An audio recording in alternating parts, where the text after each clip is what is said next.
해당 영상은 참고용으로 제작되었으며 최종픽과 조합은 정보방에서 무료로 제공해드리고 있습니다.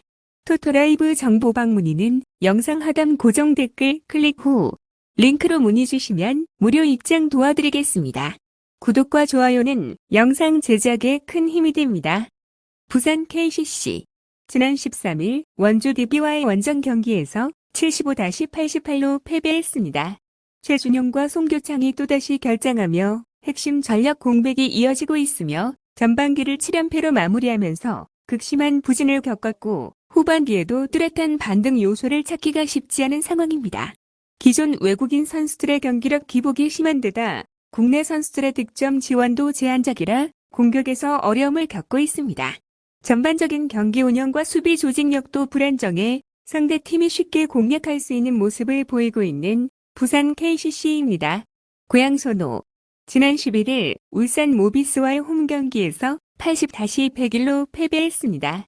이정현이 여전히 결장하고 있지만 캠파오가 꾸준히 제 몫을 해주고 있으며 교체 직전 맹활약했던 1옵션 외국인 선수 앨런 윌리엄스가 선수 등록을 마치고 이번 KCC전에서 복귀전을 치르게 되었습니다.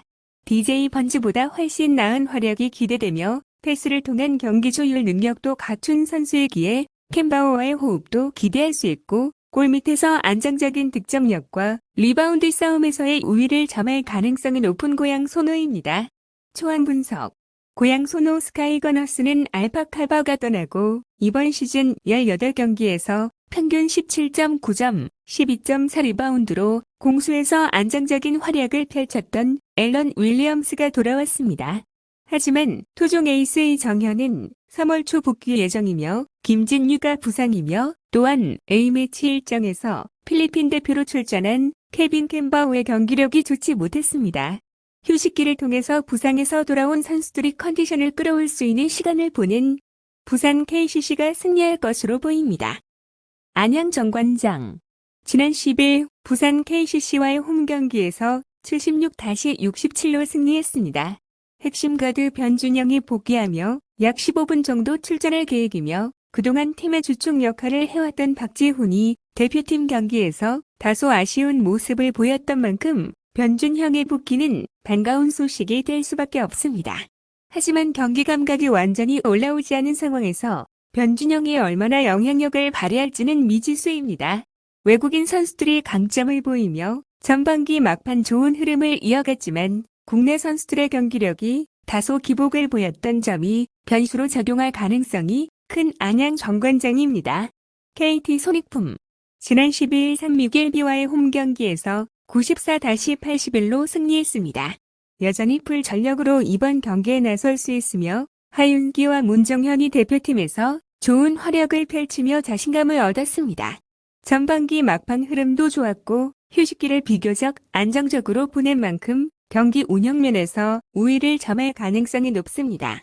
특히 KT는 국내 선수들의 컨디션이 안정적인 반면 정 관장은 변준영과 박지훈의 경기력이 완벽하지 않을 가능성이 큰 KT 손익품입니다.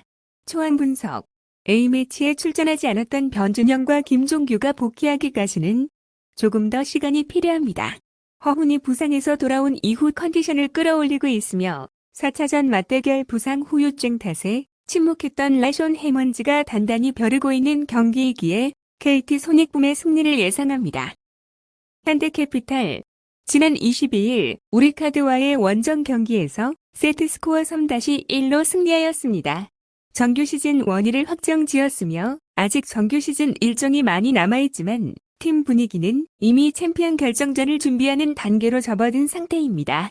블랑 감독 로테이션을 적극적으로 활용할 가능성을 시사했습니다. 이런 흐름 속에서 다시 경기력을 끌어올리는 데에는 시간이 필요할 전망이며 이번 경기에서는 베스트 전력을 가동하지 않을 가능성이 높은 현대캐피탈입니다. 우리카드 지난 22일 현대캐피탈과의 홈 경기에서 세트스코어 1-3으로 패배하였습니다. 현실적으로 본 배구 가능성이 낮아졌지만 아직 포기할 단계는 아닌 상황이며 남은 경기에서 최대한 승수를 쌓아야 하고 특히 이번 경기에서 동기부여가 크게 떨어진 현대캐피탈을 상대하는 만큼 반드시 승리를 노릴 것으로 보입니다. 다만 외국인 선수 알리가 기복 있는 모습을 보이고 있어 변수로 작용할 수 있지만 상대가 베스트 전략으로 임하지 않는다면 충분히 우위를 점할 수 있는 우리 카드입니다. 초안 분석 2017-2018 시즌 이후 7년 만에 1위를 차지한 현대캐피탈의 필립 블랑 감독은 챔피언 결정전 준비가 최우선이라고 밝혔습니다. 5승을 확정한 만큼 폭넓은 선수 운영을 가져가겠지만 5승을 확정한 이후 첫 홈경기 일정이 되는 만큼 승리를 위한 노력을 게을리하지 않을 것으로 보입니다. 현대캐피탈의 승리가 예상됩니다. GS 칼텍스 지난 22일 대전 정관장과의 원정 경기에서 세트스코어 0-3으로 패배하였습니다. 현대건설을 상대로 극적인 승리를 거두며 반등하는 듯했지만 정관장과의 경기에서는 블로킹에서 밀렸고 지젤 실바가 고군분투했음에도 불구하고 팀 전체적으로 득점 지원이 부족했습니다. 또한 사이드 블로킹이 낮아 상대 공격을 효과적으로 막지 못했고 지젤 실바가 후위로 빠졌을 때 공격 마무리에 어려움을 겪었습니다. 게다가 범실이 많아 경기를 쉽게 풀어나가지 못했습니다. 홈에서는 최근 2연승을 기록했지만 전체적으로 5승 10패로 안정적인 경기력을 보여주지 못하고 있는 GS 칼텍스입니다. 대전 정관장 지난 22일 GS 칼텍스와의 홈경기에서 세트스코어 3-0으로 승리하였습니다. 최근 5경기에서 4승을 거두며 좋은 흐름을 유지하고 있고 특히 GS 칼텍스를 상대로 3-0 완승을 거두며 상대 전적 9연승을 이어갔습니다. 다만 이번 경기에서는 부키리치가 부상으로 이탈한 점이 변수이며 시즌 내내 팀 공격을 이끌어온 부키리치의 공백은 상당하지만 직전 경기에서 대체 선수로 투입된 전다빈이 기대 이상의 활약을 보였습니다. 메가와 장호영의 지원 사격도 좋았고 서브 정확도가 올라가면서 상대 리시브 라인을 흔들었습니다. 정규 시즌 원정에서도 11승 4패를 기록하며 안정적인 성적을 유지하고 있는 대전 정관장입니다. 초안 분석 이번 경기는 부키리치의 이탈에도 불구하고 정관장이 우세할 가능성이 높습니다.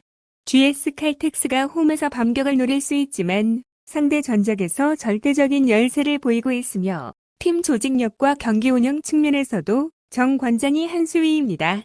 전다빈이 직전 경기에서 보여준 경기력이 유지된다면 정 관장은 여전히 강한 전력을 유지할 수 있을 것으로 보입니다.